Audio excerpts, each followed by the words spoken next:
chapter 12, verse 1 and verse 1 to 3. No. I will read chapter 12, verse 1 to 4. Yes, to 5 actually. Let me read chapter 12, verse 1 to 5, and then I will read chapter 13, verse 7. I will be skipping. So I will read the critical verses, but during your own time, kindly do read the entire of chapter 12 and chapter 13, because our lesson is going to be from that. So my Bible from King James Version, it's entitled The Call of Abraham.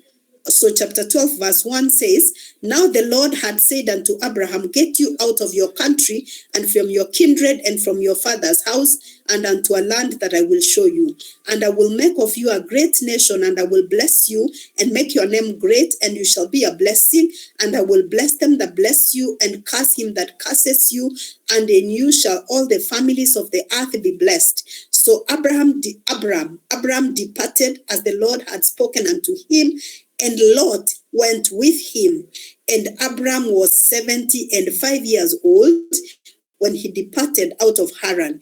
And Abram took Sarai his wife, and Lot his brother's son, and all their possessions that they had gathered, and the souls that they had gotten in Haran.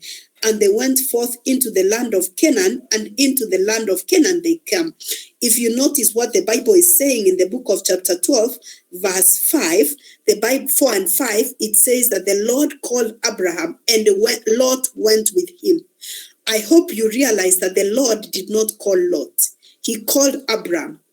And so Lot went with him.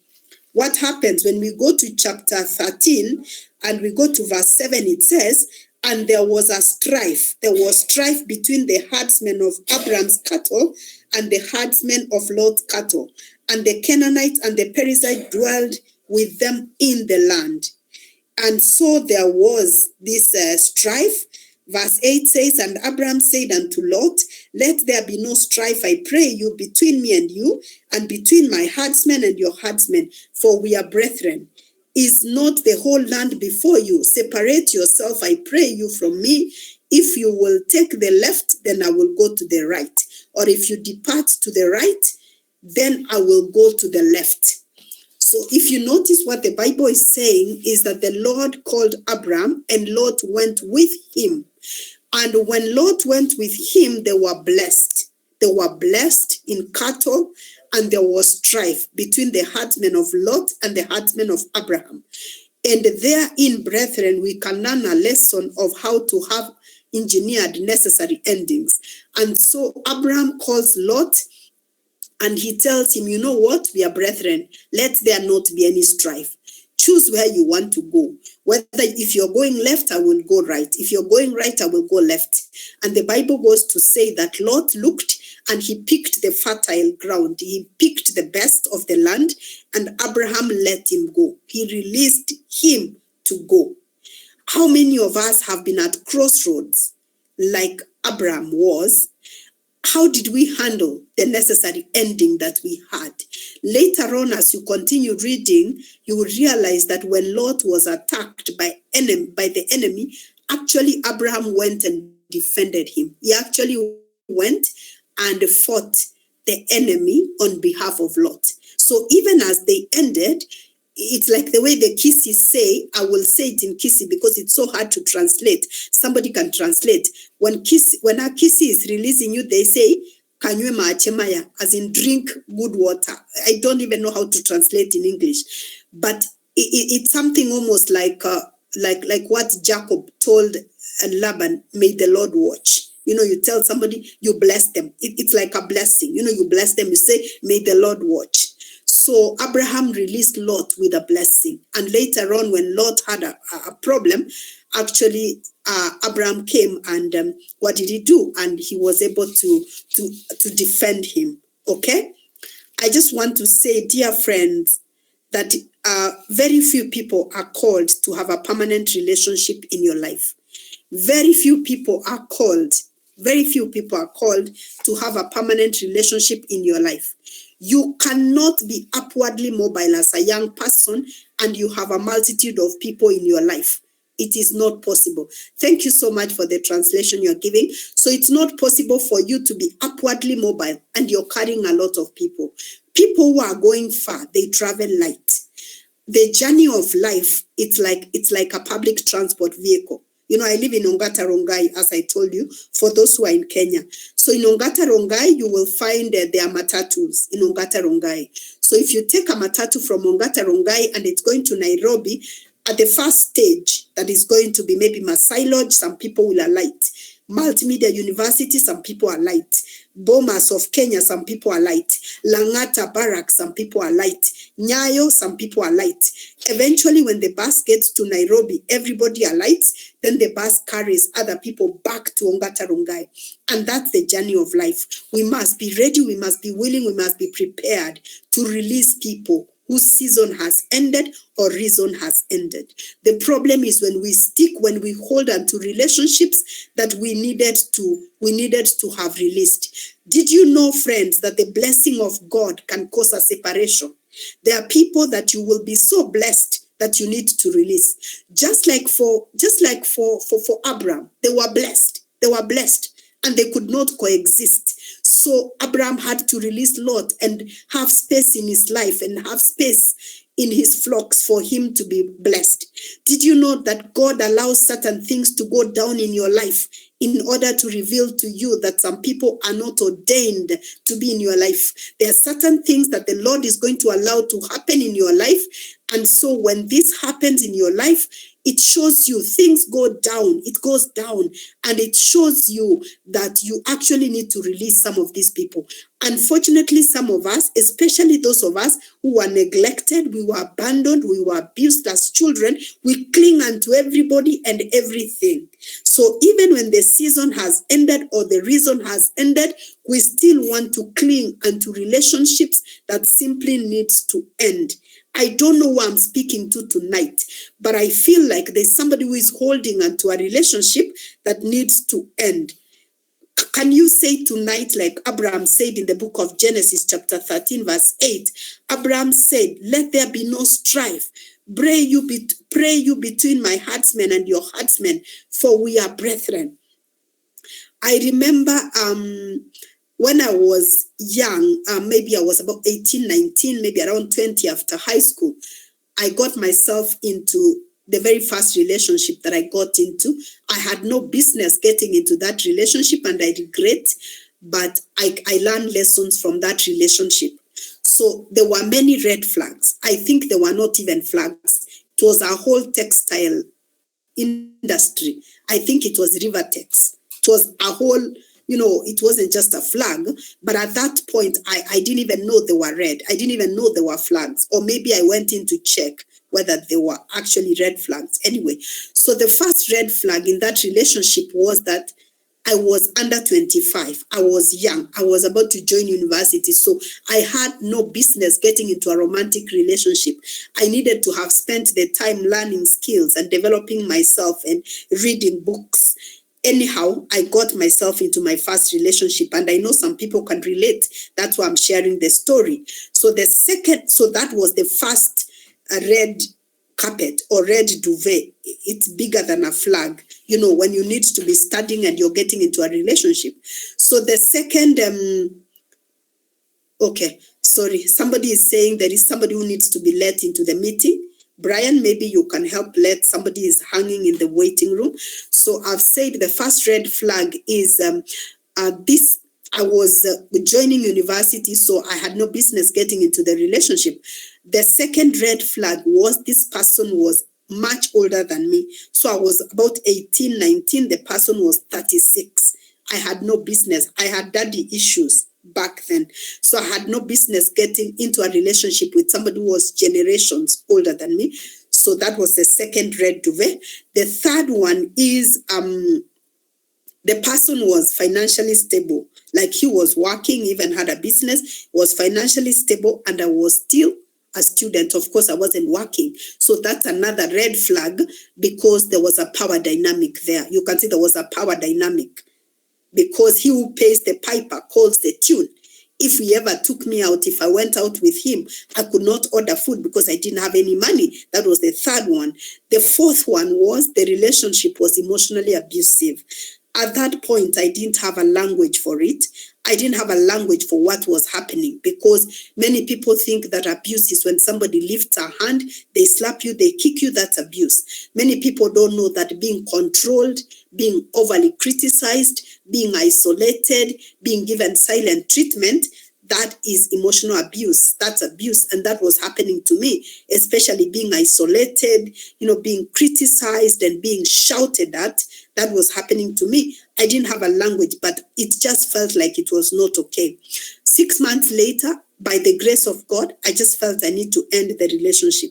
By that time, I was still waiting to join university. And I was praying about it, but just like some of us, I was praying wrong. I was praying it all wrong.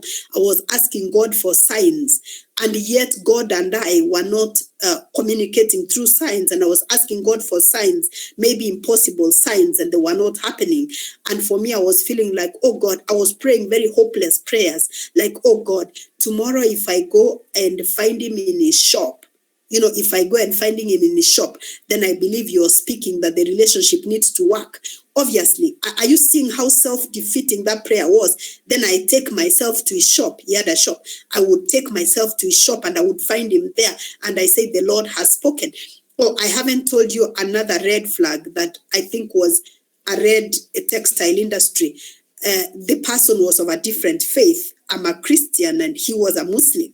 So you can see everything was just going down. Everything was wrong. But I believed that maybe God has sent me to go and deliver him, to go and rescue him. I believed that I was hearing the Macedonian cry. The Macedonian cry that Paul had. So for me, I felt like I had this Messiah complex. So I felt like God is sending me to deliver this man from Islam to be a Christian, because he was a very devout Muslim. And I want to speak to somebody tonight who thinks that they are the Holy Spirit in the life of somebody. God has not sent you to convert anybody. It is the work of the Holy Spirit to convert. So please stop deceiving yourself that you're in the life of somebody so that you can convert them for the honor and the glory of God. That's a lie. No matter how strong you are, as long as you're up and somebody is down, you're the one who is going to be pulled down. So I'm speaking very strongly to somebody tonight who is deceiving themselves like the way I deceived myself. So fast forward, we had a funeral in the village. I've shared my story elsewhere. So some people who have listened to me probably know the story. So we had a funeral back in the village, and there was this church that came over for the funeral. One of the people who came was an elder of that church. And I decided to go and speak to him because I didn't have a dad. My dad died when I was a toddler. So I really longed for a voice of a father. That explains why I got myself into this relationship with somebody who was much older than me. I'm not blaming. I take full responsibility, but I'm explaining what I have learned so far. So I approached this elder and I told him my situation. And I started by telling him, I didn't use those words, but the way you say, don't judge me. Don't judge me. And you're like, the more I'm praying, the more the Lord is leading me towards that person. So I expected the elder to pull out his Bible, to maybe read a verse and say, let's pray. But the response I got is what I needed, but it was something I never expected. He actually told me the worst mistake you can ever make in your life is to continue in a relationship with this person, especially because he's of a different faith. He just told me that. He didn't pray, he didn't read the Bible. And dear friends, I have realized that sometimes when God has spoken explicitly in his word, you don't even need to pray. You can pray after you have left so that he can give you strength. So when God has spoken explicitly in his word, you just need to act on it and you pray that the Lord will give you strength. So the elder just made it very clear to me that the worst mistake you can make is to go on with that relationship. No prayer, no verse reading. And that stood out for me very strongly. Anyway, fast forward, I ended the relationship.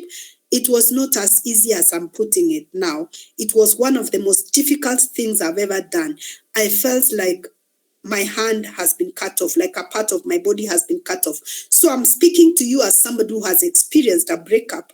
Of course, there have been others, but I think that was the most painful for me.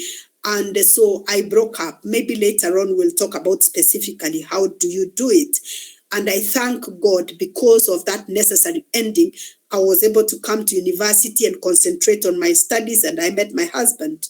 19 years later, we've been married, and blessed. So I really thank God for it. And that's why I'm speaking to somebody tonight who needs to engineer a necessary ending. But then the question you may ask is, how do you know that you need to break up? How do you know that you need to break a relationship? And I'm going to share about 7 signs that you need to have a necessary ending. I will share 7 signs, and at this point, I request somebody to type in the chat signs that you need to break up. Signs that you need to break up, and then I'll talk about how to break up and what to do. So the first sign that you need to break up is when misery is constant. When misery is constant, when you feel miserable in the relationship, when you have more moments of sadness, you have more moments of sadness than being happy. Struggle is inevitable, but misery is optional. Somebody else has said, pain is inevitable, but suffering is optional. In life, we are going to experience pain, we are going to experience struggles, but if misery is constant in your relationship, if there are more times when you're sad than happy, you need to end that relationship. You know why? Because misery is the door to iniquity. When you're miserable, you're going to choose destructive ways of coping with the situation. Because you're miserable, then you're going to choose alcohol, you may choose smoking, you may choose work, you may choose religion, you may choose to use medication, you may choose to use pornography, you may choose to use masturbation, you may choose to use anything, something for you to cope with the pain, with the misery that you're going through. So if in your relationship there are more moments of sadness than moments of happiness, that's a sign the Lord is speaking that you need to end the relationship. The second one is, I'm requesting somebody to type on the chat because I know somebody is going to ask for the signs again. So if somebody can type on the chat, I'll appreciate. The second sign is if there's unreciprocated sacrifice. If the sacrifices you're making are unreciprocated, so that you find that in the relationship, you are doing more of the giving than receiving. Relationship is about giving as much as it's about receiving. I have said many times that our relationship is not a charity project. It's not a mission. It's not an evangelistic campaign. So don't tell me you're in a relationship to save somebody. You cannot be in a call it a relationship when all you're doing is you giving, and you're not receiving. And when I say receiving, I'm not talking about money.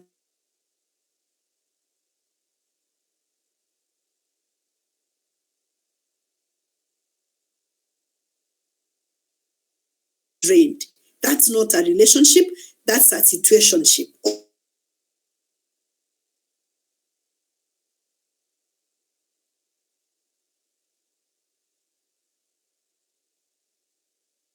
It's a way in which if you don't call, there is no call. If you don't send a message, there is no message. If you don't propose that let's go out, maybe let's take a walk, you don't take a walk. So you need to, it's time to end. The third sign that you need to engineer an ending is when you have divergent desires of tomorrow. You have being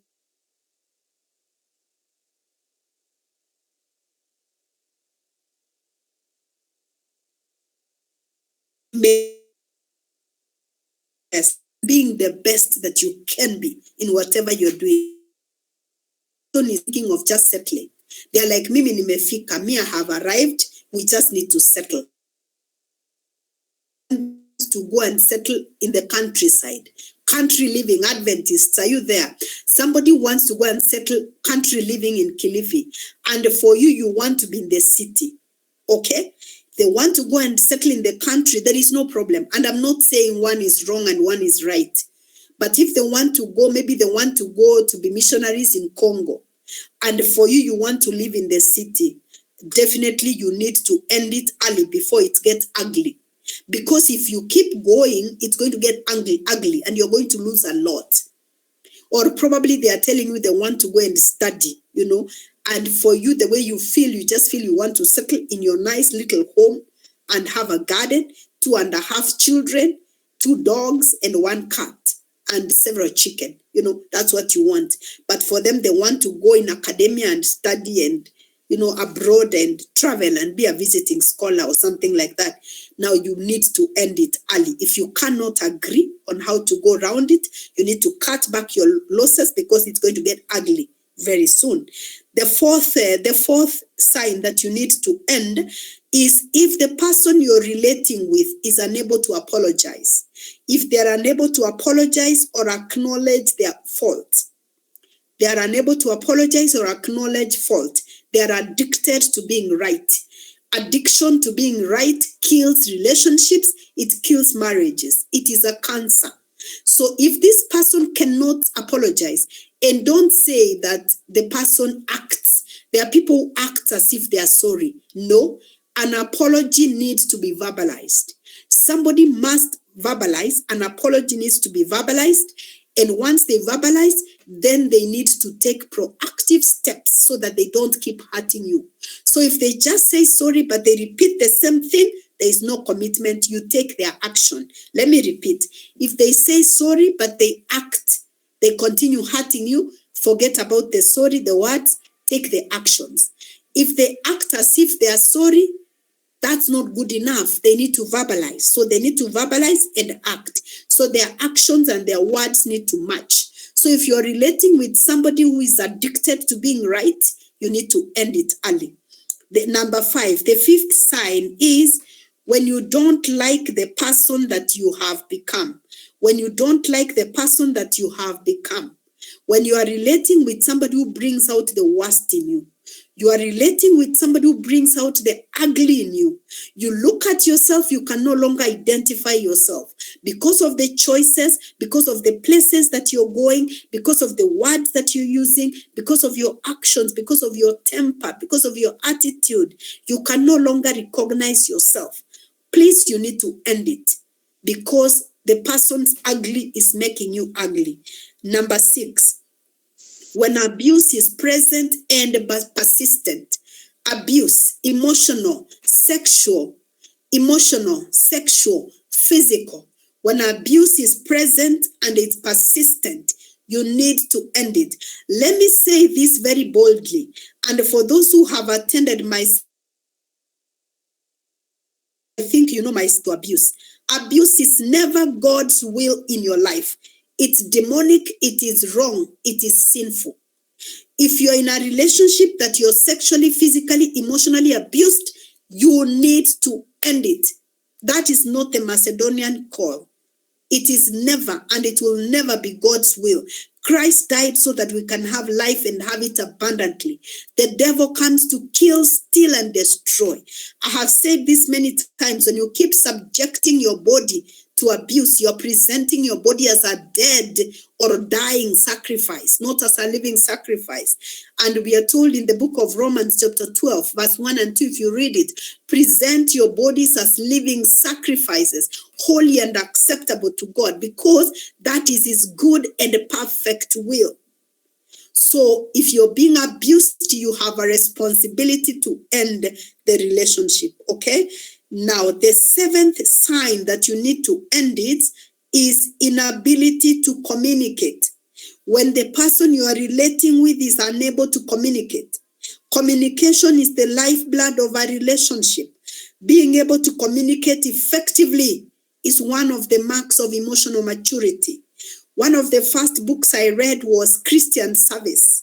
Christian Service by Ellen G. White, a wonderful small book. And the book was encouraging people to develop the skills of communicating, because you cannot spread the gospel if you cannot communicate. So if somebody says, me, I don't like talking, I don't like communicating, please stay alone. Please stay alone. Don't inflict yourself on another person if you cannot communicate. You need to do whatever it takes to develop your communication skills. So if the person you are with cannot communicate effectively, They cannot share. They cannot talk about what they feel. They cannot talk about what they feel at that point. They cannot express themselves. You need to end the relationship and give them time to develop communication skills. Because when people don't communicate, they develop emotional constipation. And when they develop emotional constipation, they are going to explode. I was listening to Jim Rohn. Jim Rohn is a powerful teacher. And he was saying, I think that was Jim Rohn, if I'm not wrong, maybe I've forgotten, but I think it's him. He was saying that they did research in a correctional facility. They did research in a correctional facility of young people in the US, I think, one of the countries. And they found out that those young people who had less vocabulary, those young people who were poor communicators, it was associated with them being involved more in criminal activities. I hope you get what I'm saying. The less the vocabulary, the more they were involved in criminal activities. So less vocabulary is associated with somebody being involved in criminal activities. And actually, people who cannot express themselves very well, they are likely to suffer illnesses and they are likely to be abusive because they cannot communicate effectively. Okay? I'm going to put a disclaimer at this point for the purposes of those people who joined us later on. I said because essentially this presentation is for young people. When I talk about ending a relationship, I'm not talking about marriage. Marriage is a covenant that is made in the presence of man and God. So you cannot end a marriage just like that. I didn't put you together, so I cannot tell you to end a marriage because I'm not the one who put you together. So please do not leave here. Then you go saying that I have told you to end the marriage because your partner cannot communicate. I hope that's clear. This refers to relationships, romantic or other. Okay. How much? Okay. Your NSDA, please mute.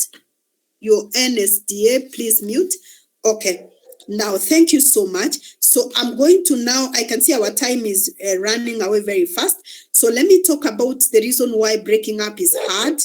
So I've given the signs that you need to end. So I will talk about why breaking up is hard and what do you require to end a relationship. I'll try and make it short so that I can take your questions as much as possible. Breaking up is hard. Breaking up is hard either way, but it becomes difficult, especially for people who experienced childhood trauma. Whether you went through abandonment, you went through neglect, you went through abuse, you are likely to cling to a relationship. Either you cling to a relationship too tight, you don't want to let go even when the time has come, or you are likely to sabotage. You know, you break relationships just like that, even when there is no legitimate reason to end the relationship. So why is it difficult to break up? So I've said cases of childhood trauma make it very difficult to end a relationship. People stay being abused because they cannot see a life outside of this person. So why it's hard is because of expectation of return on investment. We feel like we have invested either materially, emotionally, and it's very difficult for us to end the relationship because of the investment we have made. The other reason is because people feel like when a relationship has ended, they feel like they are failures. They feel like I have sacrificed so much. Now, how do I look? What will people think? What will people say? So they feel like they are going to be seen as failures. So they would rather stay in a sinking ship other than jump out. And many times, unfortunately, they drown with that ship. Now, the other reason is because people fear being alone. People fear being alone or finding another person. I want to tell you tonight, if you are afraid of being alone or you're afraid that you may not get another person, I want to tell you God always has another. God always has another. Wherever that one came from, God has another one. There are more options that you can ever imagine. Do not make sacrifices because you think that that is the only person. The only one you have, the only person, let me call it person, that you can say is the only one is Jesus Christ, your Savior. You only have one Savior and you're not anybody's Savior. But for everything else that God created, there is always another. Actually, for the person you are holding onto that you need to release, there are more than 100 better options. And you cannot see the better options until you release that which you're holding. The other reason why people find it difficult to end a relationship is because they're addicted to physical intimacy. People who have engaged sexually, and especially if they have had a great time sexually, they find it very difficult. I know many people who have gone back for just one more time, for old time's sake, because the intimacy is great. There are words that are used. I don't want to use them in this session, but people use certain vulgar words to explain the people who keep going back for the sake of intimacy, because the intimacy was great. So they keep going back. Particularly, many times I've seen it's ladies, females who keep going back to men who gave them great time during intimacy. And unfortunately, because of the desires of the flesh, they get stuck with the person. They make mistakes because they are drunk with the physical intimacy. And I think that is why I want to say that when God says, wait until you get married, abstain from sexual intimacy, God knows why he's saying that, because there are many people who have been ruined because of sexual intimacy. How you know whether the relationship is worth saving is if you withdraw sex and money. If you withdraw sex and money from your relationship, if it was not meant to be, it will die a natural death. So if you're struggling with a relationship and you're sexually intimate, I hope you're not, but if you're sexually intimate and you're exchanging money, you need to withdraw the money, withdraw the sex, and then you will see whether that relationship is really meant to be. The other reason why people stay in a relationship that needs to end, it's because they feel a sense of loyalty. Somebody told me someday that they had done a blood covenant with their partner. They had cut their fingers, they shared the blood, they put the blood together, they did a sort of a blood covenant together. They did a blood covenant together. So it was very hard to end the relationship because they felt like they are loyal. And that is demonic, really. That's demonic. A blood covenant, that's demonic. So, yeah. The other one is when people find it hard to end a relationship because of the pain. Some people ask me, how can I end the relationship without feeling pain? It's not possible. You must feel pain. Pain is necessary for growth. There is a phenomenon that psychologists have discovered called post-traumatic growth. It is called post-traumatic growth. The growth that comes as a result of ending a relationship, not a relationship, but as a result of going through adversity. When you go through challenges, there is a growth. It makes you stronger emotionally. So pain, you must feel pain. Pain is inevitable, suffering is optional. So you must feel pain. You can't run away from pain. Pain means that you're emotionally healthy. Pain means you're emotionally healthy. The other reason why people find it difficult to end a relationship is when they have a savior complex. Remember, I said if you grew up in a family where you were emotionally abused, even physically, you were abandoned, you were neglected, you will have this tendency of clinging to people. So it will be very difficult for you because you have the savior complex. And some people even tell me that if I leave her, she's going to die. If I leave him, he's going to die. Are you God? Are you Christ? Are you the Holy Spirit? That, I think, is blasphemy. Because you cannot be the one holding somebody's life. You can't. You're putting yourself in the place of God, and you're not. Now, what does it require for you to end a relationship? I'm going to quickly go through that in 5 minutes. Then I give an opportunity for questions. You can begin typing your questions. I think I can already see some.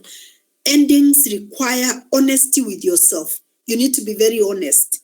Do not lie to yourself. Do not delude yourself. Be very honest. We have talked about the signs that you need to end the relationship. Be very honest and realize that this is not working for me. It's not about the person. It's not about other people. It's simply not working. So once you're honest and you agree, you need to have prayerful preparation. Prepare prayerfully. Pray to God. Submit your desires to God. Talk to God, because most likely God is the one who is engineering this ending, but you must take the step. God cannot come from heaven and physically separate you. Even Abraham, who was the friend of God, he had to physically, have a meeting with Lot and talk to him, and they ended it. Now, after you have been honest with yourself, you have had prayerful preparation, you need to engage in difficult conversations. Avoidance does not lead to deliverance. Avoidance is not healthy. Avoidance is a trauma response. Avoidance is toxic to your brain. You don't block somebody. Don't block somebody. Don't run away. Don't ghost. I think ghost is the word I wanted to say. Don't ghost. And I always say, if somebody ghosts you, treat them the way you treat your ancestors. Let them rest until the resurrection morning.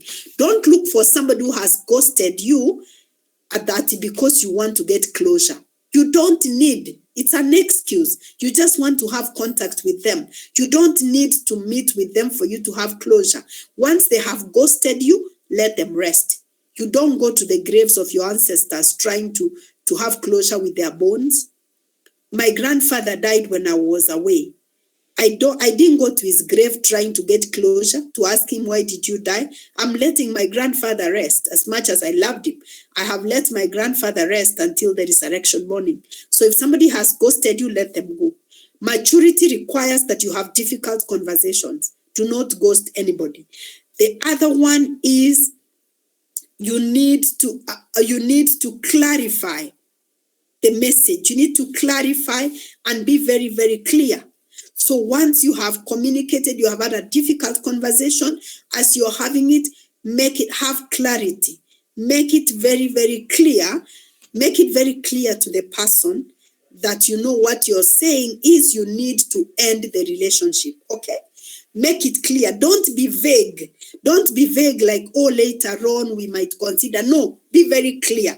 If you're ending it, you're ending it. So communicate with a very clear message. Don't send mixed signals. Let your body language be in line. You can't be hugging somebody and you're telling them, oh, now this is not working, I need to go, and you're hugging them. You can't do that. Your body language must also be in alignment with what you're saying. So you need to deliver a very clear message. Don't say, oh, later on, maybe we don't know what plans God has. No. If you have decided you're ending it, be very clear. This is done. I pray that God is going to give you, you're going to get somebody else who you're going to live happily ever after or whatever.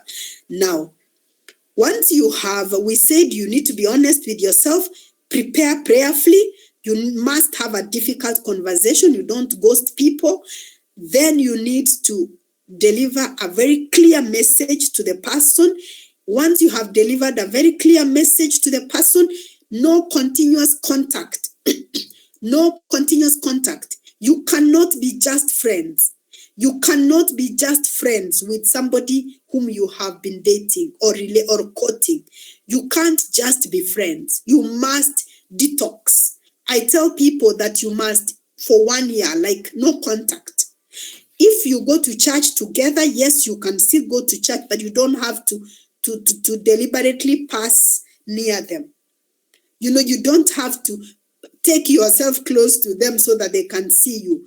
Don't resist the urge to keep on following them on social media. Please don't keep following them on social media to see how they are doing. Don't dress to kill and then you want to pass near them. Don't go to the gym and lose weight and tone up and get a six-pack and do your hair and you just want to pass by so that they can see you. You must be no contact. No contact. If you can, unless it's not avoidable. The other one is, once you have done this, pray for healing. Pray for your own healing and for the healing of the person. If it means talking to a counselor, talk to a counselor. If it means talking to a therapist, talk to a therapist. If it means talking to a coach, talk to a coach. If it means talking to your pastor, talking to a friend, talk to somebody. Most importantly, talk to God, so that you can heal and the other person can also heal. So So that is what endings require. Finally, as I take the questions, I want to give you a formula on how to deliver the message. So you deliver the message using the sandwich method. The sandwich method is whereby you have bread, and then maybe you have the vegetable or the brown or whatever in the middle. So mostly the healthiest part of the sandwich is in the middle. Like if you're having a vegetable sandwich, the vegetable in the middle is the real thing. So what you do is that you will communicate. So first of all, you're doing sandwich method, appreciate them, and be very specific on the positive, because everybody has something positive. Even if it means that the relationship has taught you something, talk to them and appreciate something very specific. For example, you can say, I am so thankful for the 1 year that we have been together. You have been there for me. For example, when I was doing my exams, you were there. You would take me for a walk. You would get me, a cup of tea or something like that. Be very specific. You bought for me a present on Valentine's Day or on my birthday. I really appreciate the card that you bought for me. So you appreciate. Then in the middle, you tell them, however, I realize that this relationship is not a good fit for me. Talk about yourself. Don't blame them. Just say, this relationship is not working for me. I feel like it's bringing out the worst in me. I feel like it's bringing the worst in me and it's not working. So you have delivered the message. For that reason, I am going to end the relationship. So you are not begging, you're not pleading, you're not requesting, you're telling them that for that reason, I will end the relationship forthwith. So once you have delivered the message, put the other piece of bread, tell them, I wish you all the best. May the Lord bless you. May you get somebody who is truly going to make you happy, or who you are truly going to enjoy each other. Thank you. Don't go to their house. Don't go to their house when you're ending the relationship. Don't invite them to your house. Meet in a public but not so public place. You can meet like in a mall, like in a mall, a place that is public and yet not so public, because you want to be safe. Some people can get violent. Some people can get dramatic when you're ending the relationship. So once you finish, if you finish and then probably you notice that they are sending you messages and they are triggering you, you can let them know that if you keep sending me such messages, I will block you. If you keep sending me such messages, I will block you. So you warn them. If they continue doing that, you can block them everywhere. If they keep triggering you. But if they don't, if they respect you, make sure you communicate. Even if you're going to block somebody, communicate. Don't block someone without communicating. Sometimes you may want to block them because you don't want to keep seeing them on social media. So you stop following them, wherever on social media and what have you. I want to take the questions. I'm seeing our time has really gone. We have a few minutes. I can take the questions. Thank you for your patience and for listening to me. So I am, maybe you can help me. Is it Brian or who is going to help me? Okay, somebody has said they did not receive all points. Fortunately, the points were being typed so you can see. If you can help me, is it Brian or somebody else? You can help me if I have missed any question. Is there any question, or would somebody like to raise their hand? Somebody would like to raise their hand, or if they would like to type a question, I can. I would be happy to respond to the questions. So I am seeing some questions already. Let me answer the questions. If you had typed your question before, you can type now, because I may not be seeing it. So the first question I'm seeing is, does discordance in love language between partners be a reason to end a relationship? For instance, one partner's love language is physical touch, but the other prefers personal space. Can this validate a breakup? No. Not having the same love language does not warrant breaking a relationship. We are all different and we are coming from somewhere. So you just need to communicate. You need to communicate. You say, this is my love language and that is my love language, and then you can come to a middle ground. You can come to a middle point, because it's not always about my way or the highway. You can sacrifice for the other person. But if sacrificing for the other person, if you are not willing to sacrifice, maybe you're not ready for a relationship. I did a presentation last week with another group, and we were talking about, are you ready for a relationship? One of the points that we raised, that if you are not, that shows that you are not ready for a relationship, is if you're not ready to sacrifice. If you're not ready to sacrifice for another person, maybe you're not ready for a relationship. You may need to take your time to develop yourself. However, having said that, a discordance in love languages does not mean that you end the relationship. It can actually even cause a spice. It can be a spice in the relationship. Okay, now there's another question. What do you do in a relationship where the ex-girlfriend keeps on disturbing you and telling you the bad side of the guy? If the ex-girlfriend keeps on disturbing you and telling you the bad side of the guy, you need to work on your boundaries. Why are you allowing her to tell you? The issue is you need to work on your boundaries. You're the one who is allowing her to tell you. You don't have to allow her to tell you, because you have no business with her. So you work on your boundaries. Can I say you are the problem? You need to work on your boundaries. You cannot, the fact that somebody is sending you something does not mean you accept it. For example, if you send me a gift, if you send me a package, and I refuse to receive it, it's not my package. I've refused to receive it. So the fact that people are talking to you does not mean you have to listen to them. You can tell them, excuse me, I'm sorry, I don't want to hear. I'm not interested. I don't want to hear that. And you stop listening to them. Now, okay, I'm seeing appreciation. The other one is autistic adults have difficulties with communication because it's a developmental. Sometimes they just need to be understood. Are there ways to help them get better? Now, I get what you're saying. It's not their fault. But then you need to be willing. You need to be ready and willing to how do I say? You need to be willing to accept them. A relationship, you're not forced. It's not charity. Don't get into a relationship with somebody because of pity.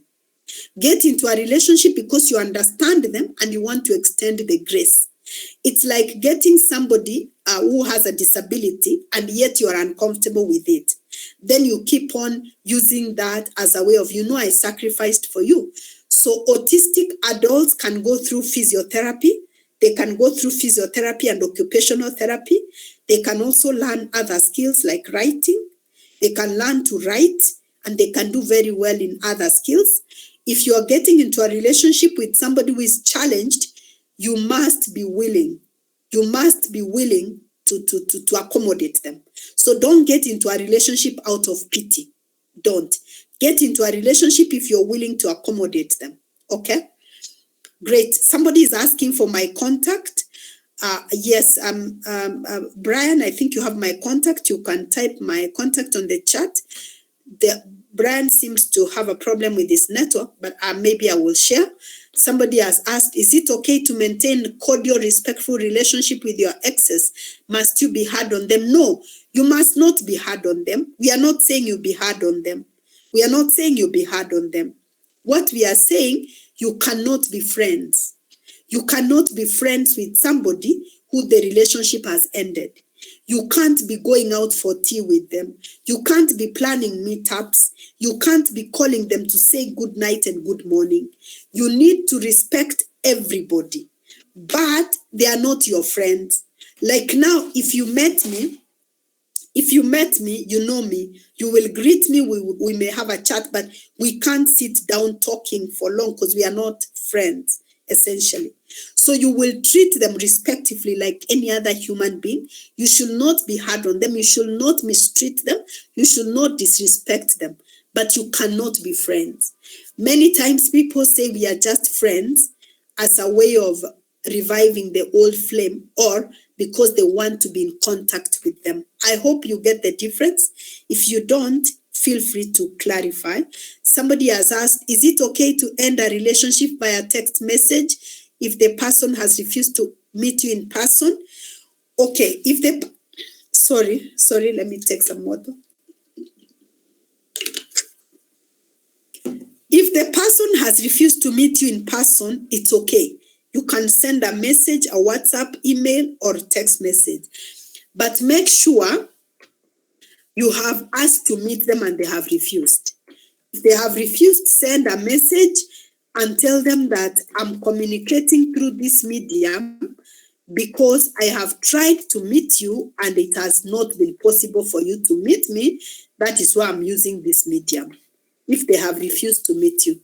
I've shared my email address, rkwamboka@yahoo.co.uk. You can send me an email. Have I missed any question? If you feel that maybe your question hasn't been answered well, you can let me know. Or if there's any other that I have missed, I would like to be made aware.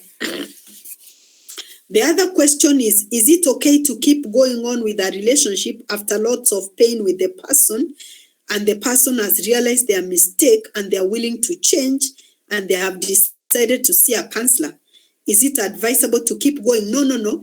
If the person has caused you pain, they have realized their mistake and they have decided to see a counselor, you release them.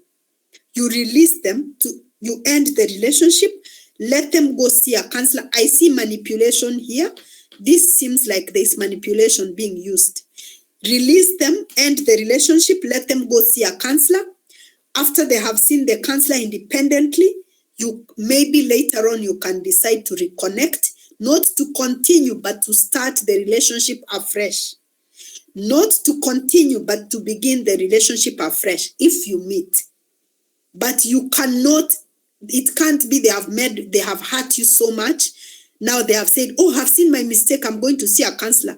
If you continue like that, premium tears loading, somebody is going to cry.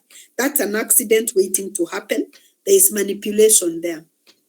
Now, the other question is that what if you remain friends and the message is clear that you ended the relationship? Most likely this will not work. Very rarely does this work. Rarely. If you have had a relationship with somebody, then you remain friends, chances are very slim that it's going to work. This is like you saying that you want to cross from Lake Victoria from Kenya to Uganda swimming. This is like you're telling me maybe that I can swim across the Indian Ocean from Mombasa to Tanzania through the Indian Ocean. And yet you know that that is not the safest and the best mode of transport across. There may be a very slim chance of you getting to the other side safe, but no. Most of the time, chances are high it will not end well. So once you have ended the relationship, you need to keep clear. You need to keep clear. When you meet them, you can say hi, but you need to keep clear because you are going to be awakening emotions. This is going to prolong your healing. And it's like when you have a wound, then you keep touching it. The wound is going to be dirty, it's going to be infected. It's not going to heal. It's not going to heal effectively. What you need to do is to clean the wound and you dress the wound. Okay? The other question is it okay to date a guy who has had a bad history and has decided to change? At what point are you dating them? Are you dating them when they have changed? Or are you dating them when they are saying they want to change? If you're dating them when they have already changed and this is in the past, fine. But if you're dating them with the promise of changing, my dear girl, you don't date a possibility. You don't date a possibility, you date the real person. Don't date a fantasy. Date a real person. Don't date a possibility. Don't date an expectation. Don't date a hope. Date the real person that you know. It's very difficult for people to change. People change, but you need to meet them when they have changed, not when they're in the process of changing. When they're in the process of changing, what they need is a therapist or a counselor, not a relationship. You are mixing issues. The other one is, what if you're in a relationship and your partner has so many friends? Is there a problem? Is there a problem? I don't see a problem with your partner having many friends. You also, do you have friends yourself? I don't see a problem with that. The other question is, how can you handle a relationship where you share, you meet and do everything in closeness, but the other party assures you she's just a friend, but she's occupied by someone else, but you also have a desire to marry her, having love to her, and she shares with you. What you're doing is that you are refusing, unaachwa umekataa kuachika. You are meeting the person and they have told you that you are just a friend. Believe them. If they have said you're just a friend, you believe them. You are refusing to believe what somebody is telling you. And I can see that you're having a fantasy. You are in the world of the dead. You are chasing ghosts. Sorry, I'm using very strong language because I want you to get it clearly. You are chasing a ghost. Leave the land of the dead, my friend, come to the land of the living. You're chasing ghosts and you will not catch this ghost. Because if somebody has told you they are in a relationship with somebody else, ukiachwa achika, ukikataliwa katalika. You might have suffered from abandonment issues because I'm seeing you clinging to something that is non-existent. Is it bad to date an Adventist? What do you want? You need to be equally yoked. If your religion, if your beliefs don't matter to you, then you will date somebody who is not from within your community. But if your beliefs matter to you, I don't know, if your beliefs matter to you, if your relationship with Christ matters to you, then you will definitely align your priorities. Last week, again, I was doing a presentation